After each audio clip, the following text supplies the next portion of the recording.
ஆண்டவருடைய நாமம் மகிமைப்படுவதாக. அன்பானவர்களே, இன்றைய வார்த்தைக்கு உங்களை அன்புடன் வரவேற்கிறேன். இன்றைய தியானத்துக்காக மத்தேயு எழுதின சுவிசேஷம் 11வது அதிகாரம் 29வது வசனத்தை வாசிக்க கேட்போம். நான் சாந்தமும் மனத்தாழ்மையுமாய் இருக்கிறேன். என் நுகத்தை உங்கள் மேல் ஏற்றுக்கொண்டு என்னிடத்தில் கற்றுக்கொள்ளுங்கள். அப்பொழுது உங்கள் ஆத்துமாக்களுக்கு இளைப்பாறுதல் கிடைக்கும். ஒரு மனுஷனுடைய ஆத்துமாவுக்கு இளைப்பாறுதல் கிடைப்பதற்கு இயேசு கிறிஸ்து ஒரு நல்ல வழியை சொல்லுகின்றார். இயேசு நமக்கு நியமித்திருக்கின்ற நுகத்தை நம்மேல் ஏற்றுக்கொள்ளுவோமானால் நம்முடைய ஆத்துமாக்களுக்கு இளைப்பாறுதல் கிடைக்கும். நுகம் என்பது பல காரியங்களை குறிப்பிடுகின்றது. குறிப்பாக 2 காரியங்களை நாம் இங்கே பார்க்கலாம். முதலாவது, நுகம் வேலையை குறிக்கின்றது. நுகத்தின் கீழ் பூட்டப்பட்ட மாடுகள் தங்களுக்கு எஜமான் கொடுக்கின்ற எந்த வேலையையும் செய்வதற்கு கடன்பட்டிருக்கின்றார்கள். அதற்கு விலகிச் செல்ல அவைகளால் இயலாது.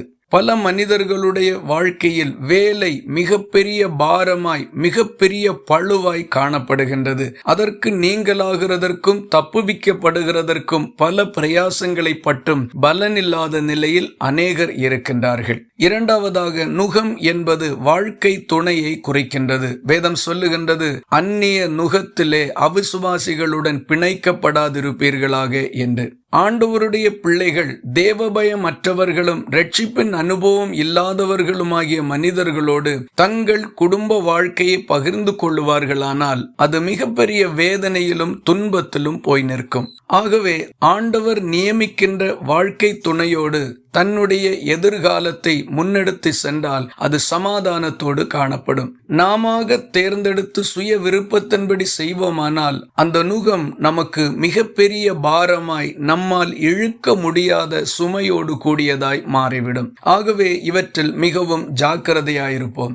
சுருக்கமாக சொன்னால், நாம எதிலும் சென்று அகப்பட்டு விடாமல் அல்லது புத்தியீனமாக நடந்து கொண்டு சில காரியங்களில் சிக்குண்டு விடாமல் கர்த்தருக்கு காத்திருந்து அவர் நமக்கு கொடுக்கின்றவைகளை சந்தோஷத்தோடு ஏற்றுக்கொள்வோம்.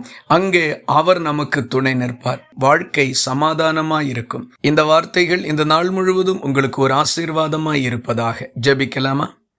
எங்களை நேசிக்கிற அன்பு நிறைந்த நல்ல ஆண்டவரே, நாங்கள் உம்மை நன்றியோடு துதிக்கிறோம். தேவன் எங்களுக்கு நியமித்திருக்கக்கூடிய எந்த காரியத்தையும் சந்தோஷத்தோடு ஏற்றுக்கொள்ளக்கூடிய மனப்பக்குவத்தை எங்களுக்கு தருவீராக. சுய விருப்பங்களினாலும் சொந்த எண்ணங்களினாலும் ஆட்பட்டு வீணான காரியங்களில் அகப்படாதபடி எங்களை காத்துக்கொள்ள ஒப்பு கொடுக்கின்றோம். ஜெபத்தை கேட்டதற்காக ஸ்தோத்திரம். இயேசு கிறிஸ்து மூலம் வேண்டிக் கொள்கிறோம் எங்கள் அன்புள்ள நல்ல பிதாவே, ஆமேன்.